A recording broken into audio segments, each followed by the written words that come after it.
Shalom, Bapak Ibu dan Jemaat yang dikasihi Tuhan. Hingga memasuki Prapaskah yang keempat ini, kita sudah belajar bagaimana karena kasih-Nya Tuhan hadir dan mencari kita, bahkan memulihkan hidup kita. Selayaknya lah kita hidup benar bersamanya, sekalipun berbagai pergumulan terus kita hadapi. Mari, hari ini kita persiapkan diri kita untuk belajar dan belajar lebih jauh lagi.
Jemaat yang dikasihi Tuhan, mari kita mengawali ibadah pada hari ini dengan satu keyakinan bahwa ibadah ini berlangsung hanya di dalam nama Tuhan, pencipta langit dan bumi serta segala isinya.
1 Timotius pasal yang pertama, ayat yang ke-15 hingga yang ke-17.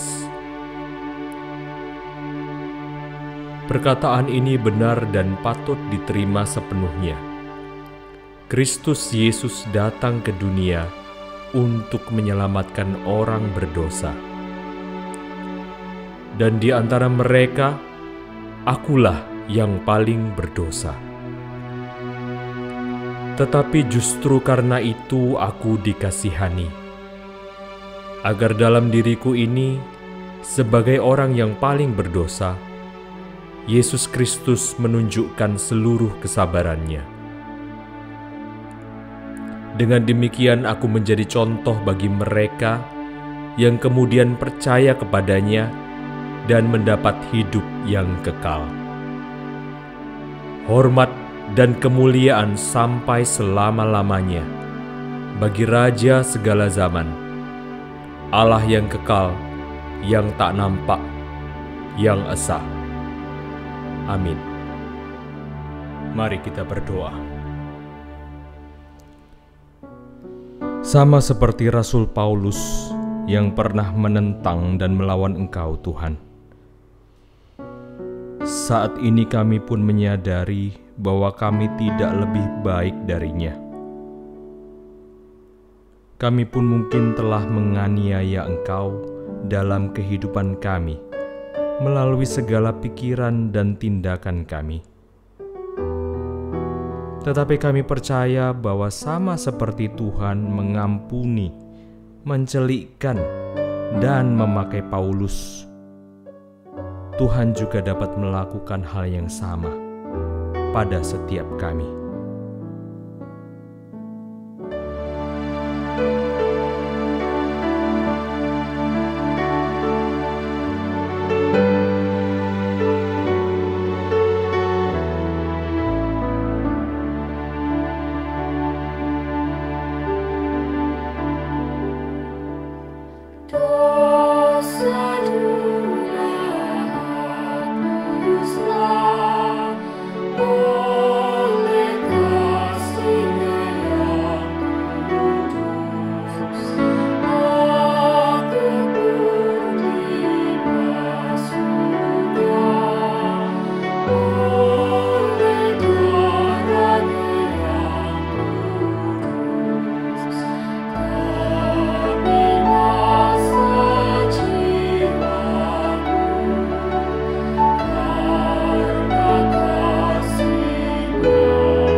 Di saat kami mau berkomitmen menyerahkan hidup kami, ya Tuhan, kami tahu tantangan akan selalu ada di hadapan kami.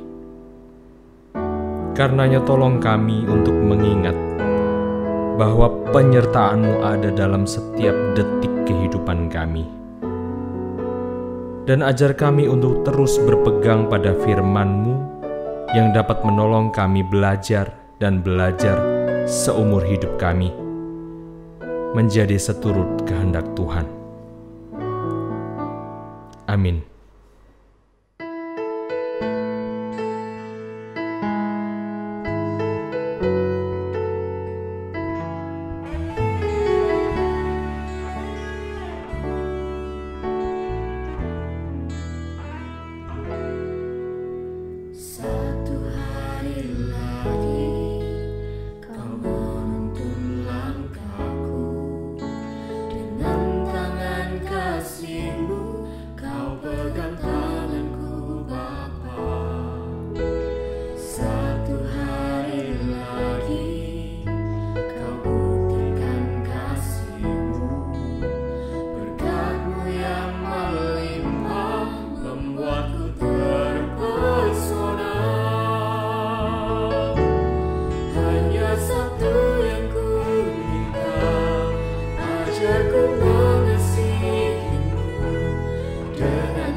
Selamat hari Minggu, jemaat yang dikasihi oleh Tuhan Yesus Kristus.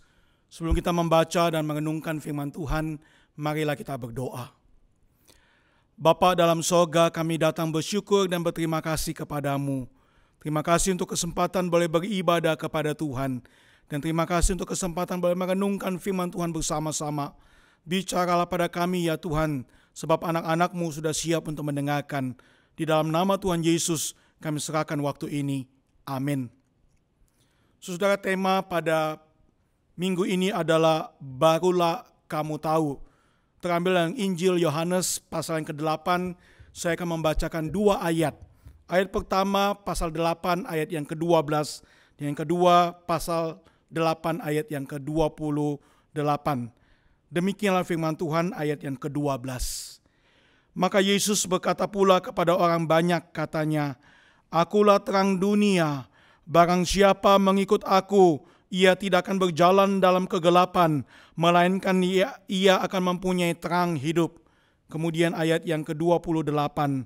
Maka kata Yesus, "Apabila kamu telah meninggikan Anak Manusia, barulah kamu tahu bahwa akulah Dia, Mesias itu. Saudara dalam Tuhan, barulah kamu tahu. Ada sebuah video dan teks percakapan ibu dan anak yang dikirimkan ke WhatsApp saya, saudara. Tidak tahu apakah teks percakapan itu merupakan sebuah tambahan atau benar-benar kejadiannya kayak begitu. Namun ada hal yang menarik dari teks dan video yang relevan sekali dengan apa yang menjadi judul khotbah yang diberikan kepada saya. Barulah kamu tahu. Saudara, percakapan dalam video itu antara ibu dan anak, saudara. Ya, anak yang masih kecil. Si anak datang kepada ibu dan bertanya, "Ma, bolehkah aku makan apel itu?" Si mama segera menjawab, "Bukan, itu bukan apel, itu bawang bombay." Si anak berkata, "Enggak, itu apel." "Bukan, itu bawang," kata si mama. "Itu apel," si anak bersikeras, saudara. Lalu kemudian mama ini berkata, "Oke, kalau kamu bersikeras, makanlah." Saudara, dalam video itu si anak kecil ini mulai memakan bawang bombay sebenarnya itu, saudara ya. Dan dia makan dengan kepedesan. Tapi ia tetap berjuang, saudara, untuk makan seakan-akan itu adalah buah apel yang manis. Komentar akhir di dalam teks percakapan itu menarik. Di sana disebutkan, "He would rather die than admit the mistake." Anak kecil ini katakan lebih bersedia mati daripada mengakui kesalahannya, bahwa dia baru tahu itu bukan apel, itu adalah bawang bombay. Saudara, anak ini yakin benar akan pengetahuannya bahwa bulatan itu adalah apel. Dia tidak mau menerima informasi lain yang menunjukkan bahwa pengetahuannya itu salah. Waktu dia makan buah itu, barulah dia tahu bahwa dia itu salah. Tapi tetap tidak mau mengakui kesalahannya itu. Saudara, bukankah gambaran anak kecil dalam video ini yang bersikeras dengan kesalahannya itu, saudara, sedikit banyak bisa menjadi ilustrasi yang baik menggambarkan kekerasan hati orang Yahudi di dalam Injil Yohanes pasal yang ke-7 sampai pasal yang ke-9. Mereka yang bersikeras menolak kebenaran bahwa Tuhan Yesus itu adalah Mesias yang telah datang ke dalam dunia. Sudah di dalam pasal-pasal tersebut, para ahli Taurat, orang-orang Farisi, dan orang-orang kebanyakan terlibat dalam percakapan dengan Tuhan Yesus di Bait Suci Yerusalem. Percakapan yang intinya terletak pada sebuah pertanyaan dan perdebatan yang dirangkumkan dalam Yohanes pasal 8 ayat 25. Siapakah sebenarnya engkau itu? Saudara, mereka ini tidak sedang menanyakan Yesus itu datang dari mana, siapa orang tuanya, siapa saudara-saudaranya. Karena orang-orang Yahudi tahu jawaban atas hal-hal tersebut. Yang mereka pertanyakan dan mereka perdebatkan adalah apakah benar bahwa Yesus itu adalah Mesias, Sang Pembebas, Juru Selamat yang dijanjikan oleh Yahweh itu. Yohanes pasal 7 ayat 26. Orang banyak itu mulai berkasak kusuk, bertanya-tanya satu dengan yang lain. Mungkinkah pemimpin kita benar-benar sudah tahu sebenarnya bahwa Yesus itu adalah Kristus, Mesias? Ayat 27 menggambarkan kebimbangan mereka karena mereka mempunyai satu konsep bahwa Mesias kalau datang tidak ada seorang pun tahu dari mana asalnya. Sementara mereka tahu Yesus berasal dari mana.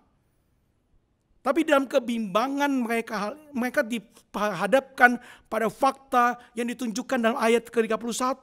Yesus itu sudah melakukan banyak mujizat yang membuat banyak orang di antara mereka itu mulai ragu-ragu dan bahkan beberapa mulai percaya bahwa dia mungkin benar-benar adalah Mesias. Ayat 40 sebagian menyimpulkan Yesus itu nabi. Ayat 42 sebagian yang lain meyakini enggak, dia ini benar-benar Mesias. Tapi saudara, sebagian yang lain tetap bersikeras bahwa Yesus itu bukan Mesias, karena Mesias tidak datang dari Galilea. Ayat 43 menyimpulkan situasi yang terjadi pada waktu itu.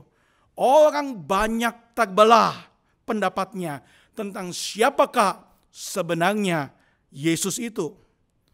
Saudaraku, sepanjang pertanyaan dan perdebatan tentang identitas diri Yesus yang terjadi di kalangan orang Yahudi, Injil Yohanes itu mencatat 2 kalimat agung yang keluar dari mulut Yesus, yang diserukan kepada orang banyak yang sedang berkumpul di kompleks Bait Suci Yerusalem untuk merayakan Hari Raya Pondok Daun.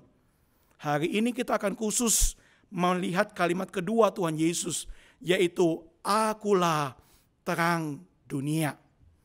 Saudara, untuk memahami kalimat Yesus ini, kita perlu melihat konteks perayaan Pondok Daun dari orang Israel. Dalam Imamat pasal yang ke-23, saudara, Hari Raya Pondok Daun itu berlangsung selama 7 hari.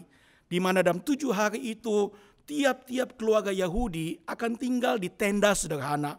Dan mereka akan melakukan berbagai ritual ibadah perayaan. Ini adalah hari raya pengucapan syukur bagi orang Israel.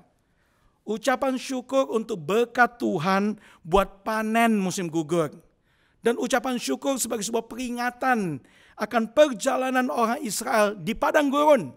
Dari tanah perbudakan Mesir menuju tanah perjanjian Kanaan. Di mana di antara 2 tanah ini mereka tinggal di tenda-tenda di bawah pemeliharaan Tuhan yang hadir dan bersama dengan mereka di kemah suci. Mereka merayakan dan mereka mengingat kehadiran Tuhan di tengah jalan padang gurun yang sulit tersebut. Saudara, di dalam hari raya ini selain ada ritual penuangan air di atas mezbah, terdapat juga ritual menyalakan api di area pelataran Bait Suci. Di area pelataran Bait Suci ini berkumpul paling banyak orang, laki-laki dan perempuan. Dan di keempat penjuru daripada pelataran tersebut ada 4 tiang api yang tingginya sekitar 22 meter, saudara, tinggi. Dan pada hari yang pertama ada anak-anak muda orang suku Lewi yang akan naik ke atas tiang api itu dan menyalakan api di keempat tiang tersebut. Membuat terang dari api itu pada waktu malam akan terlihat dari seluruh Yerusalem. Saudara, merujuk pada penyalaan api inilah Tuhan Yesus berkata kepada orang banyak, Akulah terang dunia. Barang siapa mengikut aku, ia tidak akan berjalan di dalam kegelapan, melainkan ia akan mempunyai terang hidup. Saudara, kalimat Yesus ini menunjukkan identitas dirinya, bahwa ia ini adalah penggenapan janji Mesias dalam nubuatan para nabi. Yesaya 60 ayat 1 dan 2 adalah ayat yang sering dibacakan saudaraku dalam perayaan Pondok Daun. Yesaya pasal 60 ayat 1 dan 2 berkata demikian. Bangkitlah, menjadi teranglah, sebab terangmu datang dan kemuliaan Tuhan terbit atasmu. Sebab sesungguhnya kegelapan menutupi bumi dan kekelaman menutupi bangsa-bangsa. Tetapi terang Tuhan terbit atasmu dan kemuliaannya menjadi nyata atasmu. Saudara, dunia berada di dalam kegelapan akibat daripada dosa-dosa manusia. Namun dalam kegelapan itu ada sebuah nubuatan mengenai kedatangan Mesias yang akan menerangi kegelapan dunia itu. Yang akan membuat banyak bangsa datang kepada sang terang dunia ini. Nubuatan yang juga diungkapkan di dalam Yesaya pasal 9 ayat pertama. Bangsa yang berjalan di dalam kekelaman telah melihat terang yang besar. Mereka diam di negeri kekelaman, atasnya terang telah bersinar. Saudara, dari tempat yang gelap muncul terang kekal Tuhan itu. Kegelapan akan diganti oleh terang. Terang yang bukan saja akan menyelesaikan kesusahan yang nampak di permukaan. Tapi terang yang akan menyelesaikan akar daripada kegelapan itu, yaitu dosa manusia. Saudara, pada waktu Yesus mengatakan bahwa ia adalah terang dunia, ia sedang menyatakan dirinya sebagai Mesias yang dijanjikan itu. Dialah terang yang abadi. Dialah satu-satunya yang dapat menjadi sumber harapan, sumber terang, sumber sukacita, dan sumber keselamatan bagi manusia yang hidup dalam kegelapan akibat daripada dosa. Saudara, Dia adalah Tuhan yang memberi keselamatan bagi orang berdosa. Ia adalah Mesias yang dinanti-nantikan oleh orang Yahudi pada waktu itu. Namun bukan seperti bayangan orang Yahudi. Ia bukan adalah Mesias yang akan membebaskan mereka dari penjajahan Roma, yang bisa saja membawa mereka pada kematian jasmani. Ia adalah Mesias, Sang Juru Selamat, yang akan membebaskan mereka dari belenggu perbudakan dosa, yang akan membawa mereka kepada kematian yang kekal itu. Pasal 8 ayat 21 dari Injil Yohanes, kamu akan mati dalam dosamu, kata Tuhan Yesus. Karena ke tempat aku pergi tidak mungkin kamu datang. Ayat 24, kamu akan mati dalam dosamu. Sebab jikalau kamu tidak percaya bahwa akulah Dia, Mesias itu, maka kamu akan mati di dalam dosamu. Saudara, Tuhan Yesus memberikan sebuah kalimat yang tegas, bahwa Dia datang sebagai Mesias. Mesias yang akan membebaskan mereka. Tapi bukan membebaskan mereka dari penjajahan Romawi, yang mungkin berakhir hanya sampai kepada kematian jasmani saja. Tapi Dia datang sebagai Mesias yang dijanjikan itu untuk memberikan pembebasan dari belenggu dosa, yang membawa orang-orang menuju kepada kematian yang kekal. Saudara, kita semua sama seperti orang banyak Yahudi pada waktu itu, bukan? Terbelenggu dalam belenggu dosa. Perbudakan dosa yang pasti membawa kita kepada kematian dan kebinasan yang kekal. Tanpa harap bisa selamatkan diri sendiri, apalagi selamatkan orang lain. Saudara, banyak orang antri bukan dalam antrian kebinasaan. Namun ini ironinya, banyak orang antri dalam antrian kebinasaan, namun tetap bersikeras berjalan tanpa Tuhan karena merasa tidak butuh Tuhan. Saudara masih ingat cerita tentang anak kecil tadi yang bersikeras makan bawang bombay walau tanpa mau mengakui kesalahannya bahwa itu bukan apel seperti yang dia yakini. Saudara, konsekuensi kekehnya anak kecil ini adalah dia jadinya kepedesan, saudara. Nah, bila urusan apel atau bawang bombay itu hanya berujung kepada kepedesan yang bagi sebagian orang yang melihatnya itu kelihatan lucu, saudara. Namun konsekuensi tidak mempercayai Tuhan Yesus sebagai Mesias, Sang Juru Selamat, Kristus, itu bukan sekedar kepedesan, saudara.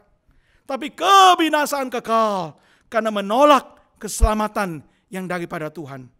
Saudara, itulah yang terjadi pada orang Yahudi pada waktu itu. Mereka semua melihat mujizat yang sudah dilakukan Yesus. Mereka mendengarkan semua pengajaran penuh kuasa dari Yesus. Namun tetap mereka tidak mau percaya. Bahkan mereka mau membunuh Yesus. Dalam kekerasan hati mereka itulah Yesus mengungkapkan rencana anugerah Bapa Surgawi yang tercatat dalam Yohanes pasal 8 ayat 28. Apabila kamu telah meninggikan anak manusia, barulah kamu tahu bahwa akulah Dia, Mesias. Saudara, meninggikan anak manusia itu bukan dalam pengertian mereka akan memuliakan Yesus, tapi mereka akan menyalibkan Yesus di atas bukit Golgota. Namun inilah anugerah itu, saudaraku. Bukan manusia yang berhasil menyalibkan Yesus, namun kasih Tuhanlah yang membuat Ia tersalib untuk menanggung segala dosa manusia dan menganugerahkan pulihnya kembali relasi manusia dengan Tuhan yang rusak oleh karena dosa. Kasih yang membuat Tuhan Yesus yang walaupun dalam rupa Allah tidak menganggap kesetaraan dengan Allah itu sebagai milik yang harus dipertahankan, melainkan telah mengosongkan dirinya dan mengambil rupa seorang hamba dan menjadi sama seperti manusia kecuali dalam hal dosa. Dan dalam keadaan sebagai manusia, kata firman Tuhan, Ia telah merendahkan dirinya dan taat sampai mati. Bahkan sampai mati di atas kayu salib itu. Kasih Tuhanlah yang membuat dia ditinggikan di atas kayu salib itu. Saudaraku, sampai di sini, ketika mengingat Tuhan Yesus yang tersalib oleh karena kasih-Nya itu, pikiran saya tertuju pada satu ironi lagi.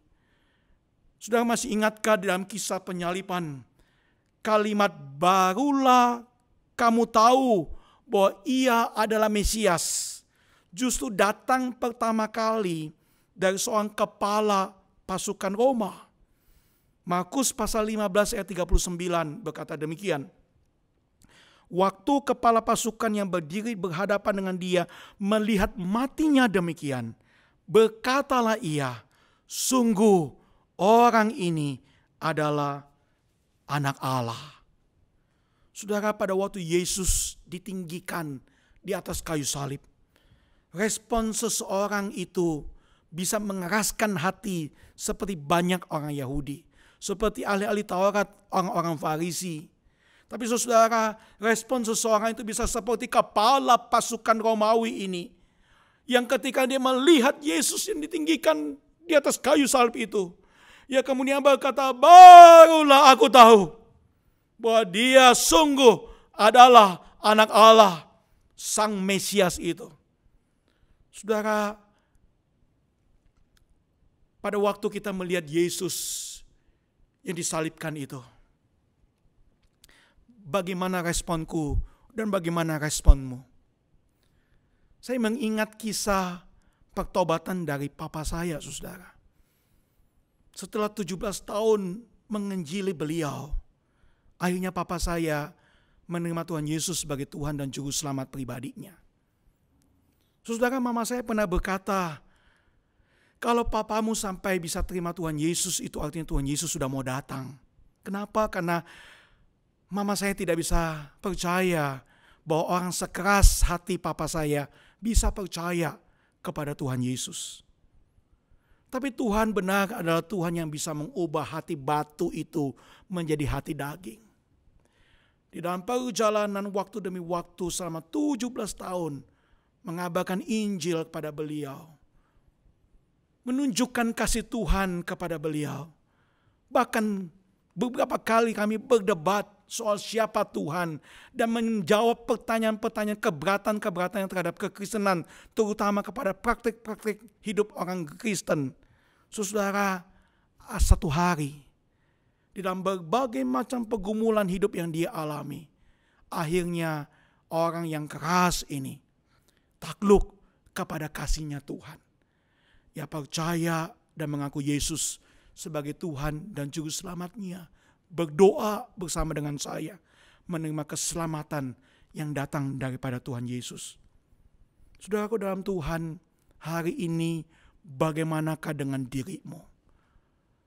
Ketika Yesus ditinggikan di atas kayu salib, barulah engkau tahu bahwa akulah Dia, Mesias, Sang Juru Selamat, kata Yesus. Hari ini ketika engkau mendengarkan berita anugerah Pak Tuhan, adakah engkau menjadi orang yang tetap mengeraskan hati? Atau kau sungguh menjadi orang yang melihat Yesus itu dan kemudian mengatakan, sungguh engkau adalah anak Allah, sungguh engkau adalah Mesias, Sang terang dunia yang datang bagiku, menerangi kegelapan hidupku, membebaskanku dari belenggu dosa. Kiranya engkau hari ini menjadi orang-orang yang menerima keselamatan dan anugerah kasih dari Tuhan yang sudah tersalib bagiku dan bagimu. Dan saudara dalam Tuhan, buat kita orang yang sudah percaya kepada Tuhan Yesus, biarlah berita firman Tuhan hari ini mengingatkan kita bahwa tidak ada kegelapan yang segelap dan sesuram apapun yang bisa menahan terang dari Tuhan itu. Ia sudah mengalami kegelapan yang paling gelap, supaya kita bisa memiliki imam besar yang mengerti kegelapan dan pergumulan kita. Supaya kita bisa memiliki terang dunia yang akan menerangi jalan-jalan hidup kita. Saudara, perayaan Pondok Daun mengingatkan orang Israel mengenai Tuhan yang memberi tuntunan bagi umatnya. Tuhan yang memimpin umat Israel melewati padang gurun yang gelap dengan terang dari tiang api itu. Keluaran 13 ayat 21 sampai 22 berkata demikian. Tuhan berjalan di depan mereka pada siang hari dalam tiang awan untuk menuntun mereka di jalan, dan pada waktu malam hari dalam tiang api untuk menerangi mereka, sehingga mereka dapat berjalan siang dan malam dengan tidak beralih. Tiang awan itu tetap pada siang hari, dan tiang api itu pada waktu malam hari di depan bangsa itu. Saudara, Tuhan yang berada di depan, Tuhan yang memimpin perjalanan melewati padang gurun itu.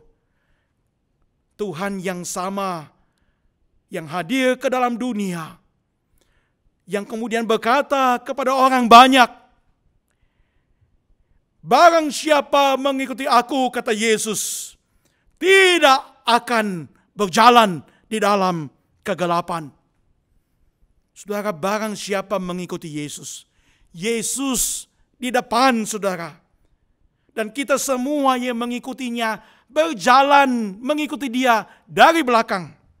Persis sama seperti orang Israel yang dituntun Tuhan dalam tiang api dan tiang awan itu. Tuhan berjalan di depan, kita mengikuti dari belakang, diterangi jalan-jalan kita oleh Tuhan sendiri. Saudara, dalam ibadah perayaan Pondok Daun, orang Israel biasa menyanyikan Mazmur Haleluya, Mazmur 113 sampai 118. Selain itu mereka biasa juga menyanyikan Mazmur nomor yang ke-27, Mazmur Daud, yang berkata demikian, Tuhan adalah terangku dan keselamatanku, kepada siapakah aku harus takut?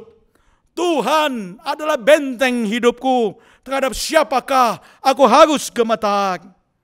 Saudara, saya kira pada waktu mereka menyanyikan Mazmur 27 ini, waktu mereka mengingat segala kesulitan hidup mereka, di dalam tekanan yang besar, di dalam kepungan mara bahaya, mereka diingatkan kepada Raja Daud yang memutuskan untuk mencari wajah Tuhan dan menanti pertolongan daripada Tuhan. Mazmur 27 ini ditutup dengan sebuah pernyataan iman yang indah sekali, yang berkata demikian, nantikanlah Tuhan, kuatkanlah dan teguhkanlah hatimu, ya nantikanlah Tuhan. Pada waktu kita mengalami pergumulan, pada waktu kita mengalami persoalan hidup, pada waktu jalan-jalan hidup kita menjadi gelap, nantikan Tuhan. Arahkan pandanganmu kepada wajahnya. Lihat dia yang memimpinmu dengan setia itu. Dialah terang dunia yang akan menerangi kegelapan. Ia adalah terang dunia, dan barang siapa mengikuti dia tidak akan berjalan di dalam kegelapan. Saudara, arahkan pandanganmu kepada Tuhan dan nantikanlah pertolongannya. Kalau engkau merasa hidupmu hari ini gelap dan suram, turn your eyes upon Jesus. Seperti lagu daripada hymn yang indah ini, bukan? Turn your eyes upon Jesus. Pandang wajah Tuhan. Saya terjemahkan secara bebas. Jiwaku, apakah engkau lelah dan gelisah? Tidak melihat terang di tengah kegelapan. Ingatlah, ada terang pada Sang Juru Selamat itu, dan hidup yang penuh dan merdeka di dalam Dia. Pandanglah pada Yesus, hai engkau yang lelah dan gelisah. Turn your eyes upon Jesus. Pandang wajah mulianya itu. Pandang wajahnya yang mulia itu. Maka semua hal di dalam dunia ini akan jadi pudar. Di dalam terang kemuliaan dan di dalam terang anugerah-Nya. Sebab Dia adalah Tuhan yang mengasihi kita. Dia adalah Tuhan Mesias yang datang untuk menerangi kegelapan hidup ini. Dan Dia adalah Tuhan yang mempercayakanku dan mempercayakanmu untuk membagikan kasih Tuhan itu kepada dunia yang hidup di dalam kegelapan ini, di dalam pergumulan besar ini, di dalam berbagai macam tantangan yang dihadapi orang pada hari ini. Biarlah semua orang akan berlutut dan mengaku Yesus sebagai Tuhan dan Juru Selamat di dalam hidup. Biarlah setiap orang yang mendengarkan firman Tuhan ini bisa melihat Dia yang ditinggikan di atas kayu salib itu. Dan Dia yang sudah menyerahkan dirinya untukku dan untukmu. Dia yang akan menjadi Tuhan dan Juru Selamat bagi setiap orang yang percaya kepadanya. Dia yang akan menuntun jalan hidup orang percaya, supaya kita yang mengikuti Dia tidak berjalan lagi di dalam kegelapan, tapi berjalan di dalam antrian kemuliaan dan anugerah Tuhan. Dan kepada Dia yang sudah mengasihi kita, kepada kita diberikan sebuah tanggung jawab, diberikan sebuah kepercayaan untuk membagikan kasih itu kepada dunia ini. Menyatakan terang itu, meninggikan Dia dan memuliakan Dia di dalam hidupku dan hidupmu. Kiranya Tuhan Yesus memimpin dan menyertai kita sekalian, sebab Dia adalah terang dunia. Mari kita berdoa. Bapa dalam sorga, terima kasih banyak untuk anugerah-Mu. Terima kasih banyak untuk sayang-Mu. Terima kasih banyak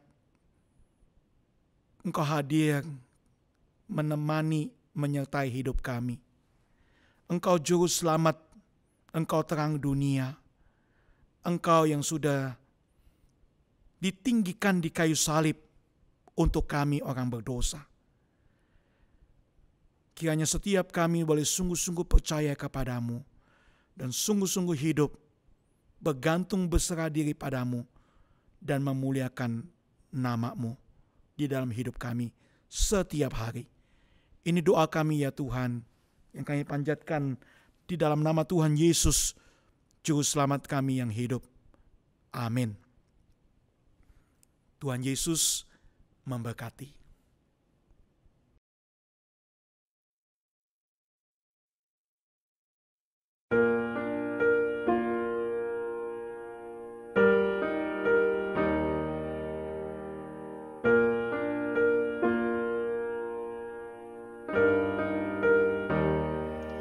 Christ alone will I glory, though I could pride myself in meadows won. For I've been blessed beyond measure, and by His strength alone I overcome. Oh, I could stop and count successes like diamonds in my hand. But those trophies could not equal to the grace by which I stand. In Christ alone I place my trust, and find my glory in the power of the cross. In every victory, let it be said of me, my source of strength, my source of hope is Christ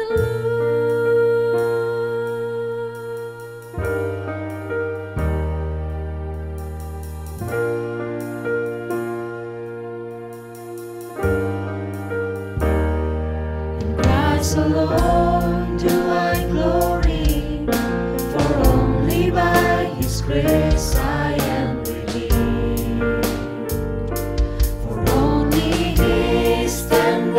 mercy could reach beyond my weakness to my need. Now I seek no greater honor than just to know Him more, than to count my gains for losses to the glory of my Lord. In Christ alone I place my trust and find my glory in the power of the cross. In every victory, let it be said of me, my source of strength, my source of hope. In Christ alone I place my trust and find my glory in the power of the cross. In every victory, let it be said of me, my source of strength, my source of strength, my source of hope is Christ alone.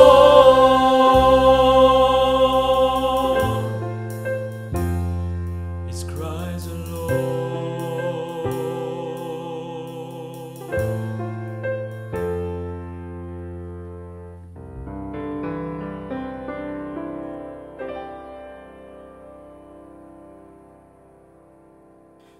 Jemaat yang dikasihi Tuhan, dimohon berdiri. Marilah bersama dengan umat Allah di masa lalu, masa kini, dan masa depan, mengingat pengakuan iman pada baptisan kita menurut pengakuan iman rasuli.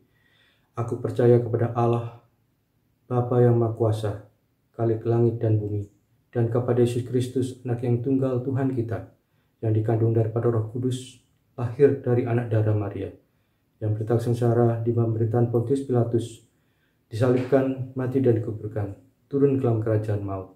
Pada hari yang ketiga, bangkit pula dari antara mati, naik surga, duduk sebelah kanan Allah, Bapa yang Maha Kuasa. Dan dari sana ia akan datang untuk menghakimi orang yang hidup dan yang mati. Aku percaya kepada Roh Kudus, gereja yang kudus dan am, persekutuan orang kudus, pengampunan dosa, kebangkitan orang mati, dan hidup yang kekal. Dipersilakan duduk kembali.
Inilah syafaat kami yang kami bawa di dalam nama Tuhan kami Yesus Kristus yang mengajar kami berdoa. Bapa kami yang di surga, dikuduskanlah namamu, datanglah kerajaanmu, jadilah kehendak-Mu di bumi seperti di surga. Berikanlah kami pada hari ini makanan kami yang secukupnya, dan ampunilah kami akan kesalahan kami, seperti kami juga mengampuni orang yang bersalah kepada kami. Dan janganlah membawa kami ke dalam pencobaan, tetapi lepaskanlah kami daripada yang jahat. Karena Engkaulah yang punya kerajaan dan kuasa dan kemuliaan sampai selama-lamanya. Amin.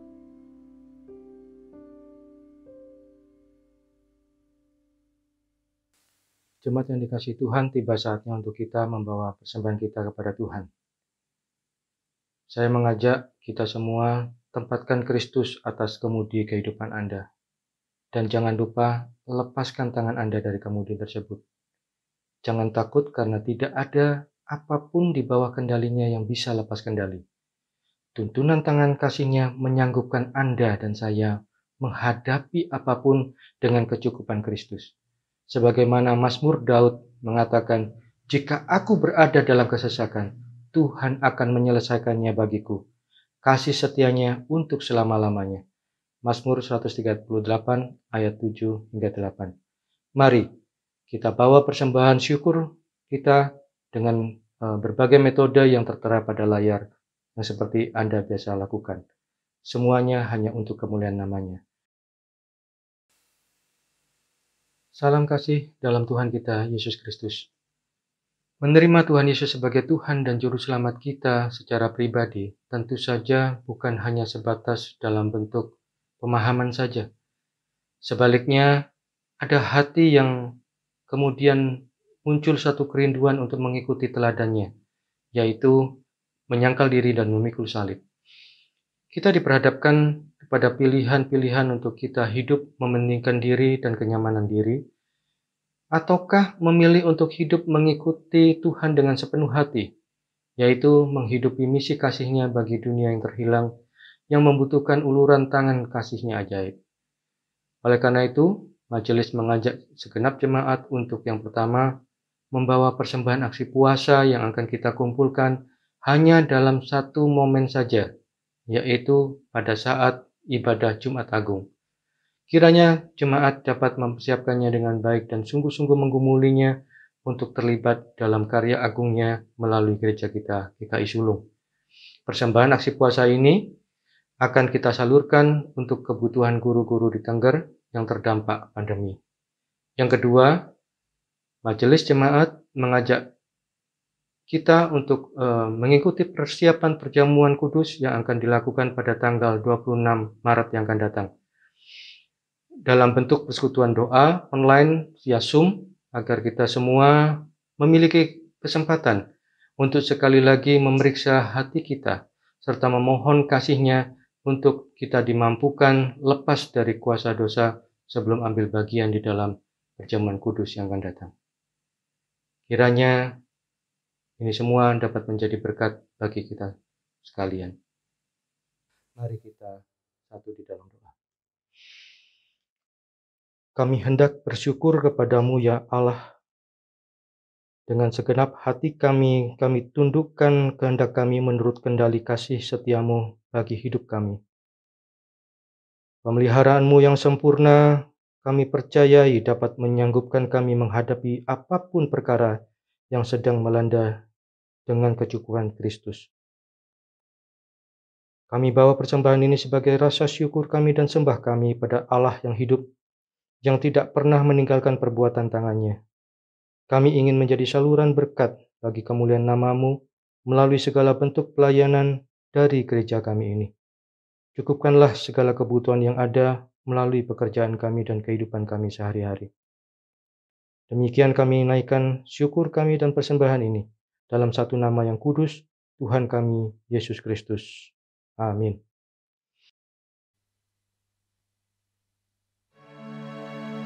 Bapak, Ibu, dan jemaat yang dikasihi Tuhan, hari ini kita belajar mengenal siapa Tuhan yang sesungguhnya.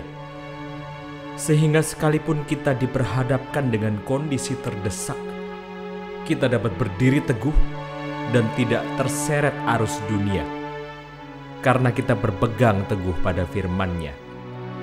Sama seperti yang dikatakan Rasul Petrus di dalam 2 Petrus pasal yang ketiga ayat yang ke-17.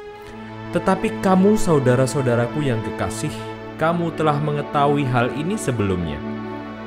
Karena itu waspadalah, supaya kamu jangan terseret ke dalam kesesatan orang-orang yang tak mengenal hukum, dan jangan kehilangan peganganmu yang teguh. Mari bersama-sama kita bertumbuh dalam kasih karunia-Nya dan dalam pengenalan akan Tuhan, Juru Selamat kita, yaitu Yesus Kristus. Bagi Dia kemuliaan sekarang dan sampai selama-lamanya.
Engkau juru selamatku, dalam janji-Mu kemenanganku. Selamanya kan ku nyatakan besar setiamu Tuhan di hidupku.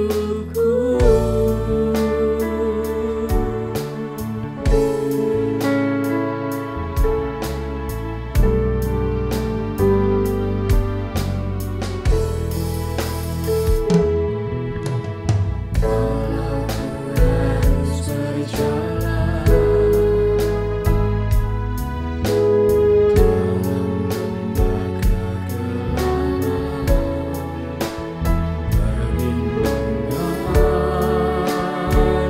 oh Tuhan, nyatalah bagi hidupku.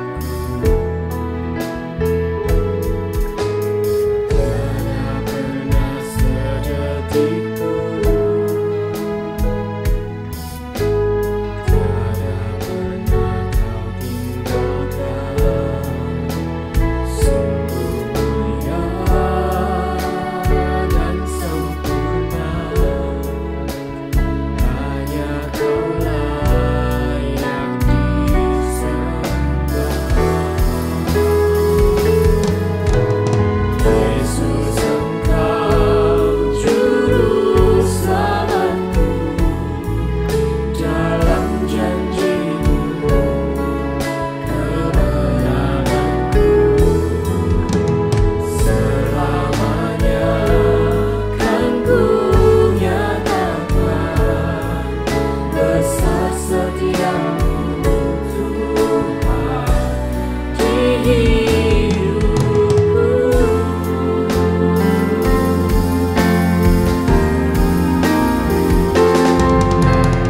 Yesus, Engkau juru selamatku, dalam janji-Mu kemenanganku.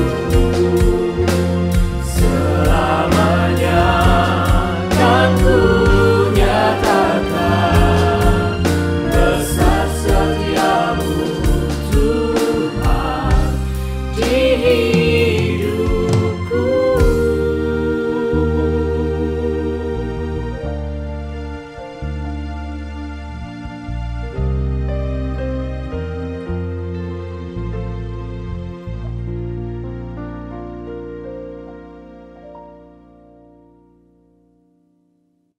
Jemaat yang dikasihi Tuhan, marilah kita menerima berkat Tuhan.